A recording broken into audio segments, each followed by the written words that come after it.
नमस्कार दोस्तों, नवरात्रि की इस सीरीज में आपका स्वागत है।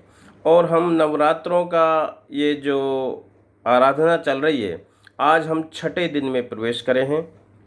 और हमने आपको बताया कि कोई भी हम देवी का जो पूजा कर रहे हैं उसके बारे में हमारे दिल में, हमारे मन में पूरी जानकारी होनी चाहिए, तभी हमारी आराधना वहाँ सही जगह पर पहुँचती है। तो देखिए, देवी माँ को हम माँ मानते हैं, माना सब माँ मानते हैं, लेकिन क्या हम अपने आप को माँ का पुत्र मानते हैं? ये बहुत ज़रूरी है, क्योंकि माँ और पुत्र का रिश्ता एक का बहुत ही गहरा संबंध होता है। यदि आप देवी माँ को अपनी माँ मानते हो तो अपने आप को देवी माँ का पुत्र भी मानना है कि मैं देवी माँ का पुत्र हूँ।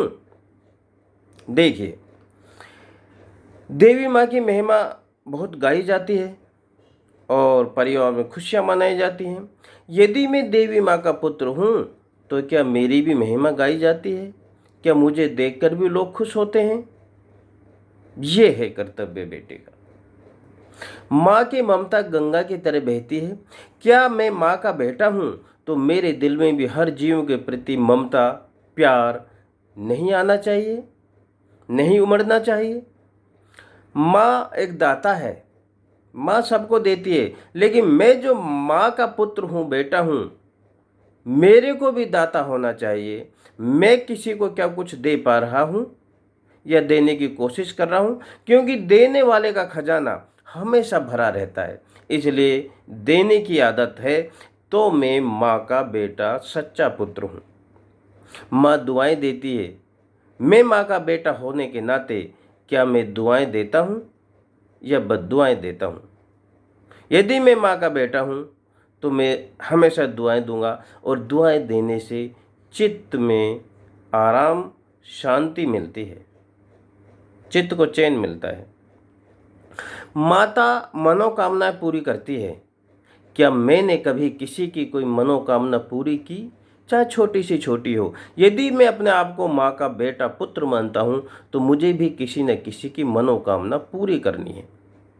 माताओं की पूजा होती है। क्या मैं कोई ऐसा काम कर रहा हूँ कि मुझे भी लोग माने, जाने, सम्मान दें, पूजें? माँ ने असुरों को संहार किया। क्या मैंने अपने विकारों को, असुर रूपी विकारों को खत्म करने के लिए काम प्रयास किया? ये है माँ। यदि मैं माँ को अपना पुत्र मानता हूँ तो मुझे इन पद चिन्हों पे चलना होगा। आइए, आज छठी जो देवी की आराधना है वे है कात्यायनी देवी। हम कात्यायनी देवी के कुछ रहस्यों के बारे में जानेंगे। देखिए, कात्यायनी देवी छठे दिन आता है, छठ का पर्व है। जो छठ का पर्व हमारे उत्तरी यूपी और बिहार में वहाँ मनाया जाता है, इसमें भी कात्यायनी देवी की ही पूजा होती है। छठ का पर्व जिसको कहते हैं, ये जो कात्यायनी देवी है ये ब्रह्मा की मानसी पुत्री है। ये ब्रह्मा के मन से बनाई हुई पुत्री माना गया है, जिसको कि छठी मैया कहते हैं। और मथुरा में जो भूतेश्वर है, कहते हैं कि यहाँ पर इसके वस्त्र और चूड़ामणि गिरे थे, तो यहाँ पर भी इसका शक्तिपीठ है, जिसे भूतेश्वरी देवी कहते हैं। ऋषि कात्यायन, एक ऋषि हुआ कात्यायन, उसकी पुत्री है कात्यायनी, जो कि विश्वामित्र वंश से संबंध रखती है। विश्वामित्र वंश से संबंध रखती है हमारी आज की कात्यायनी देवी। महिषासुर का वध किया था, इसलिए यह दुष्टों को संहार करती है, यानी पापियों का विनाश करती है। और गीता में भी यही लिखा है कि राधा रानी ने जब कृष्ण को अपना अच्छा वर प्राप्त करना चाहा तो उसने भी कात्यायनी देवी की ही पूजा की थी। यानी आज के युग में जो लड़के लड़कियां अच्छा वर प्राप्त करना चाहती हैं वो भी कात्यायनी देवी की पूजा करती हैं और उनका मनचाहा वर मिलता है। छठी देवी जो कात्यायनी है, इसकी पूजा अर्चना करने से इंद्रियों को वश करने में शक्ति मिलती है। इसकी पूजा अर्चना कैसी होती है?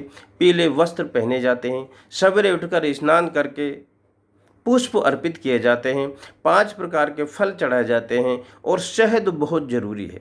शहद इनको बहुत प्रिय है, इसलिए इनको शहद का भोग लगाया जाता है। और अच्छा जीवन साथी मिले, ये इससे ये कामना पूरी होती है। दुष्टों का संहार करती है। रूप रंग इसका चमकीला रूप है और बहुत अच्छा चमकीला रूप है। तो ये रूप रंग यानी वर्ग की देवी है। ये आज्ञा चक्र को जागृत करती है। आध्यात्मिक दृष्टि से इसकी यदि हम पूजा करते हैं संत लोग, तो ये क्या है, हमारा आज्ञा चक्र, जो कि सबसे बड़ा आज्ञा चक्र होता है, उसकी पूजा होती है, जिसमें लक्ष्मी का वास है और सिद्धियां प्राप्त होती हैं कात्यायनी देवी से।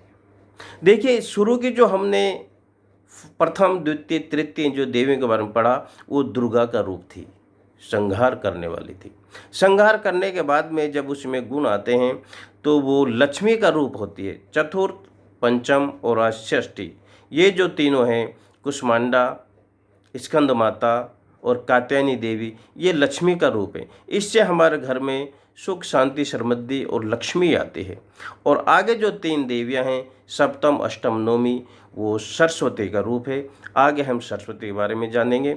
मेरा बस यही कहना है, जो भी हम देवी की पूजा करें उसका दृष्टिपटल पूरा हमारे मन चित्र पे होना चाहिए, तभी हमारी जो आराधना तब हम कर रहे हैं उसका सही अच्छा फल मिलता है।